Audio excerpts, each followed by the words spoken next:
నమస్తే, welcome to mirror TV. నేను పవన్. ప్రస్తుతం మనం ఉమ్మడి నల్గొండ జిల్లా సూర్యాపేటలో ఉన్నాం.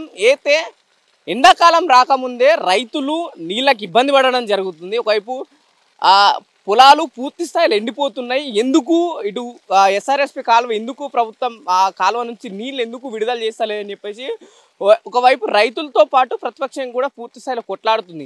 ఎందుకు ఈ పరిస్థితి రావాల్సి వచ్చింది? మనం అయితే ఉమ్మడి ఆంధ్రప్రదేశ్లో ఇదే పరిస్థితి ఉంది. మన పంటలు పండడం లేదు. నీళ్ళన్నీ పక్క రాష్ట్రాన్ని తీసుకుపోవడం వల్లనే మనం ప్రత్యేక తెలంగాణ తీసుకొచ్చుకున్నాం. తెలంగాణ వచ్చిన తర్వాత కూడా మనకు మళ్ళీ ఇదే పరిస్థితి ఎందుకు ఏర్పడుతుంది? గతంలో కాంగ్రెస్ పార్టీ ఉన్నప్పుడు కరువు వచ్చిందన్న మాట, మళ్ళీ అధికారంలోకి కాంగ్రెస్ పార్టీ వస్తే నిజంగానే కరువు వచ్చిందా అనే విషయాలు రైతులను అడిగి తెలుసుకునే ప్రయత్నం చేద్దాం. మనతో పాటు ఈ పొలానికి సంబంధించిన రైతున్నాడు. ఈ పక్కన మనం చూడొచ్చు, నీళ్లు లేక ట్యాంకర్లో నీళ్లు నింపుకొని ఎక్కడి నుంచో తన పొలాన్ని కంటికి రెప్పలా కాపాడుకుంటూ నీళ్లు పెట్టడం జరుగుతుంది. ఎందుకు ఈ పరిస్థితి రావాల్సి వచ్చిందనే విషయాలు మనం మాట్లాడే ప్రయత్నం చేద్దాం. అన్న, ఏంటి గతంలో ఉమ్మడి ఆంధ్రప్రదేశ్లో ఎప్పుడో చూసినాం మనం ఈ పరిస్థితి?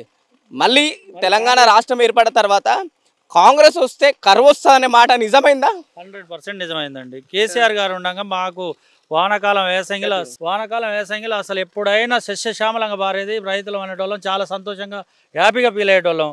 ఇప్పుడు ప్రస్తుత పరిస్థితులలో పెట్టుకున్న 10 ఎకరాలు పెడితే 5 ఎకరాలు వదిలేసుకున్నాం. ఒక 5 ఎకరాలు కనీసం పెట్టుబడుల కోసం అన్నా ప్రయత్నం చేసుకొని చేద్దామని 5 కిలోమీటర్ల నుంచి ట్యాంకర్ పెట్టి తోలుకొని ఒక 3 ఎకరాలు కాపాడుకోగలుగుతున్నాం అండి. ఇప్పుడు ఉమ్మడి ఆంధ్రప్రదేశ్ ఉన్నప్పుడు మనకు కరువు అనేది కంటిన్యూగా కనిపించింది. కానీ మన నీళ్లు మన నిధులు అనే ఆ నినాదంతో తెలంగాణ రాష్ట్రాన్ని తెచ్చుకున్న తర్వాత గత ప్రభుత్వం 10 ఏళ్లలో బీఆర్ఎస్ ప్రభుత్వం ఉన్నప్పుడు ఈ కరువు ఏర్పడిందా రైతులకు? కరువు అసలు బీఆర్ఎస్ ప్రభుత్వం ఉన్నప్పుడు ఏ రోజు కూడా ఇబ్బంది పడ్డ రోజులు లేవు. ఏ రోజు కూడా నీళ్ళ కోసం ఆరాట పడ్డ రోజు లేదు. మరేంది మళ్ళీ నిజంగానే కాంగ్రెస్ వస్తే కరువు తెలంగాణలో కనిపిస్తుందా, లేకుంటే కేవలం కొంతమంది ప్రచారం చేస్తులే ఈ మాట? లేదు, కాంగ్రెస్ వచ్చింది 100%. అది గవర్నమెంట్ వైఫల్యం. అది కాంగ్రెస్ ప్రభుత్వం చేసే తప్పది. 100% రైతుల్ని చాలా ఇబ్బందులు పెడుతుంది. చాలా ఘోరమైన పరిస్థితులలో ఇదవుతుంది. ఎందుకు మీరు అంత మాట్లాడాల్సి వస్తుంది? ఎందుకంటే గతంలో బీఆర్ఎస్ ప్రభుత్వం ఉన్నప్పుడు రైతులకు 5,000 ఇచ్చి ఆదుకుంటే మేము వస్తే 7,500 ఇచ్చి ఆదుకుంటాం. మీకు నీళ్ళ విషయంలో కావచ్చు, ఇంకేదైనా విషయంలో కావచ్చు, సబ్సిడీ విషయంలో మేము దగ్గరుండి ఆదుకుంటాం. కాంగ్రెస్ అంటేనే రైతు ప్రభుత్వం అన్న వాళ్ళు ఇప్పుడు కాంగ్రెస్ అంటేనే కరువు ప్రభుత్వం అనే పేరు ఎందుకు వస్తుందంటారు? కాంగ్రెస్ అంటే పచ్చి కరువు తీసుకొచ్చింది. కాంగ్రెస్ వాళ్ళు 7,500 ఇస్తానని రైతులందరికీ మోసం చేసి తప్పుడు ప్రచారం చేసి తప్పుడు భావనతోటి ప్రజానీకంతో ఓట్లు వేయించుకొని రైతులతో ఓట్లు వేయించుకొని ఈరోజు రైతులు అంటే పట్టించుకునే పరిస్థితుల్లో లేదు. రైతులు అనే వాళ్ళు ఏడుపు తప్ప, ప్రతి కుటుంబంలో కన్నీటి వేద తప్ప ఏం లేదు. ప్రతిదీ పెన్బాడు మండలంలో అనంతరం గ్రామంలో ఇక్కడ పెన్బాడు మండలంలో మొత్తం 80% మొత్తం ఎండిపోయినాయండి. మొత్తం జీవాలు. మొన్న జగదీశ్వర్ రెడ్డి గారు వచ్చినాడు కూడా అందరం పోయినాం, కలిసినాం, చెప్పుకున్నాం. అయినా బాధలు తీరే పరిస్థితి లేదు. నువ్వు ఎంత వేసినావు? మొత్తం నీకెంత ఉంది? నువ్వెంత వేసినావు? నేను 10 ఎకరాలు వేసిన. నా పేరు బైరెడ్డి రామరెడ్డి. ఎంత పడుతుంది 10 ఎకరాలల్లో? 10 ఎకరాలల్లో 5 ఎకరాలు ఎండిపోయింది. 2 ఎకరాలు ఏమో అటు ఇటుగా ఉంది. 3 ఎకరాలు ట్యాంకర్ తెచ్చి పోసుకుంటున్నాం. అందుబాటు ఉన్న పెట్టుబడి పెట్టినంత లాభం వస్తుందా, లేకుంటే అది కూడా లేదా పొట్టమందం కూడా వస్తుందా? గిట్టుబడి మొత్తం మైనస్. ఏదో చూడండి, ఇక ఏది లేదు, పొట్టకు లేదు, ఏది లేదు అసలు. పూర్తి మైనస్. ఇక వస్తే ఒక 2-3 ఎకరాలు ఏమన్నా వస్తే రావాలి. కోసన ఏదో కోత మిషన్ కూళ్ళు, జీతగాని ఖర్చులు అవి వస్తే రావాలి తప్ప వచ్చే పరిస్థితి లేదు. ఇప్పుడు పక్కనే ఎస్ఆర్ఎస్పి కాలువ, పెద్ద కాలువ వారుతుంది. సరే, మన తెలంగాణలో పుష్కలంగా నీళ్లున్నా సరే ఎందుకు ఆ కాలువ నుంచి నీళ్ళు ఎందుకు విడుదల చేస్తలేరు? మరి నల్గొండ జిల్లా, ఉమ్మడి నల్గొండ జిల్లాలో రైతులు లేరు అనే ఒక భావన కల్పిస్తుందంటారు ఇప్పుడున్న ప్రభుత్వం. ఇప్పుడున్న ప్రభుత్వం అయితే ఆ ఎస్ఆర్ఎస్పి కాలువలనే పూర్తిగా డెడ్ అయిపోయినాయి. అస్సలు వాటి గురించి పట్టించుకునే నాదుడే లేదు. వాటి గురించి ప్రస్తావన తీసుకొచ్చే పరిస్థితే లేదు. ఇక్కడ రోజుకి ఎన్ని ట్యాంకర్లు పడుతున్నాయి ఒక ఎకరానికి? ఒక ఎకరానికి వచ్చేసి 50,000 లీటర్లు పడుతున్నాయి. 10 ట్యాంకర్లు తోలుకుంటాం రోజు. ఒక్క రోజు 10 ట్యాంకర్లు తోలుకుంటాం. పంట వేయడం ఒక లెక్కుంటే ట్యాంకర్లతో నీళ్లు పట్టడం ఇంకో లెక్క ఉంది. ఒక ట్యాంకర్కి వచ్చేసి 800 రూపాయలు ఖర్చు వస్తుంది. ప్రభుత్వానికి వినిపించలే? ఇప్పుడు మీ ఉమ్మడి నల్గొండ జిల్లాకి ఒక మంత్రి ఉన్నాడు. ఆ మంత్రి కన్నా మీ బాధ తెలుపుకున్నారా? తెలుపుకుంటే పట్టించుకున్నాడా? మరి ఏంటి? ఇక ఉమ్మడి నల్గొండ జిల్లా మంత్రి ఉత్తమ్ కుమార్ రెడ్డి గారి కాడికి పోతే ఆ నీళ్ళు పైనే లేవు, ఆ పైనే ప్రాజెక్టులలో లేవు, మేము ఏడ తెచ్చాము, ఏం సంగతి అని చెప్పి విషయం మాట్లాడుతున్నారు. ఆ వస్తే కొద్ది గొప్ప ఉంటే ఆ వదిలితే ఆ మొదటి వాళ్ళకి కూడా సరిపోవటం లేదు. అక్కడ కూడా అన్ని ఎండిపోతూనే ఉన్నాయి. ఇప్పుడు గతంలో ఉమ్మడి ఆంధ్రప్రదేశ్ నుంచి తెలంగాణ ఏదైతే సపరేట్ అయినప్పుడు మరి అప్పుడు నీళ్ళు ఎందుకు ఉన్నాయి? తెలంగాణ బీఆర్ఎస్ ప్రభుత్వం ఉన్నప్పుడు, మరి కాంగ్రెస్ ప్రభుత్వం వచ్చినాక నీళ్ళు ఎందుకు లేవు అని మీరు అడగలేరా? వాళ్ళని ప్రశ్నించలేరా? బీఆర్ఎస్ ప్రభుత్వం ఉన్నప్పుడు కేసీఆర్ గారికి చాలా అనుభవంతో ఆయన మంచిగా ప్రాజెక్టులన్నీ అడ్వాన్స్గా నింపుకొని పెట్టుకొని రైతులకు ఎన్ని అయితే నీళ్ళు అవసరమో ఆ అవసరం ప్రకారంగా ఆయన ఇవ్వడం జరిగింది. ఆయన అనుభవం ప్రకారంగా ఇవ్వడం జరిగింది. ఇప్పుడు ఈ వచ్చిన వాళ్ళల్లో అసలు రైతులు అంటే ఏందో తెలియదు, రైతులకు ఏ విధమైన అవసరాలు ఉన్నాయో తెలియదు, రైతులు ఏ విధంగా ఇబ్బంది పడుతున్నారు అనే ఒక ప్రస్తావన ఈ వచ్చిన నాయకులలో కాంగ్రెస్ నాయకులకు ఒక్కరికి కూడా అలాంటి ఆలోచన లేదు. రైతుల గురించి రైతులు ఎట్లా ఇబ్బంది పడుతున్నారు, వాళ్ళని ఎట్లా ఒడ్డుకేయాలి, పంటలు ఎట్లా ఎండిపోతున్నాయి, ఆ విధానం ఏంది, ఎందుకు ఎండిపోతున్నాయని ఒక నాయకుడు వచ్చింది లేదు, చూసింది లేదు, ఒక రైతును కలిసి మాట్లాడింది లేదు. రైట్. ఇది దాదాపు 10 ఎకరాల పొలం వేస్తే 5 ఎకరాలకు పైగా పొలం ఎండిపోయింది. పెట్టుబడి పెట్టిన పైసలు కూడా వచ్చుడు కష్టమే, కేవలం పుట్టక తిప్పలకు కూడా రావడం కష్టమే. ట్యాంకర్లో నీళ్ళతో కాదు పొలాన్ని నింపలేదు, మా కన్నీళ్ళతో ఈ పొలాన్ని కంటికి రెప్పాల పొలాన్ని కాపాడుకుంటున్నాం. ఎందుకంటే అట్లీస్ట్ పెట్టుబడి పెట్టిన పైసలు రాకపోయినా మా పుట్టకనే మేము బతకాలి కదా అని చెప్పేసి ఇక్కడ రైతులు బాధపడుతున్నారు. మనతో పాటు ఇక్కడ ఈ పొలానికి సంబంధించిన అమ్మ కూడా ఉంది. అమ్మతో కూడా మాట్లాడదాం. ఎన్ని సంవత్సరాలుగా పొలం వేస్తున్నామా మీరు? చేస్తున్నామండి 10 సంవత్సరాలు. 10 సంవత్సరాల నుంచి పొలం వేస్తున్నారు. ఎప్పుడైనా ఇట్లాంటి కరువు ఏర్పడిందా ఈ 10 ఏళ్ళ తెలంగాణ వచ్చిన తర్వాత మనకు? లేదు, అస్సలే లేదండి.